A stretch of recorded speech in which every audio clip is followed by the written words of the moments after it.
dumating din yung iniintay ko. April ko pa in order to. Ngayon lang dumating, June 12. Alright, let's go. Let's open this one. From JD Customs, USA. Yan.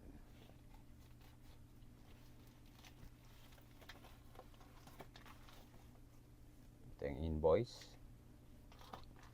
And there you go. Yan guys, oh.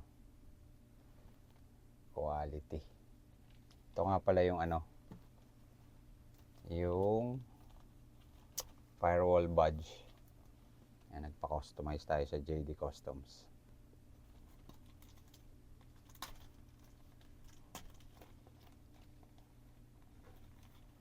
Meron tayong calling card, JD Customs. Stickers by JDC Titanium. Welcome to JDC family. Alright. Ito na yung pinakang plate. Meron kasamang ano, bolt. Titanium din. Tanggalin ko para maliwanag.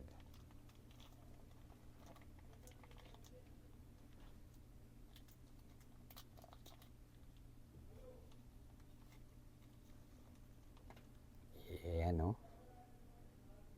Kung napanood nyo yung episode ng Throttle sa YouTube, yung Eclipse build nila, yung tawag doon, yung dinisplay nila sa SEMA, ganito rin yun, yung may nakalagay dito na throttle sa firewall ng ano, Mitsubishi Eclipse nila. Ayan, no? Quality, oh. Ayan. Ito yung ano, merong engine number, production number, yung color, body color, pina-customize ko na rin. Ayan.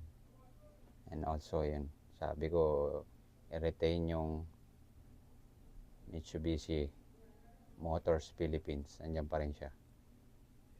Ayan. Also yung YouTube channel natin, My Beckman.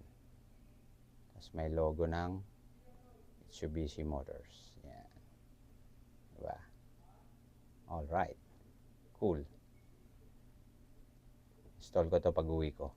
1 month na lang.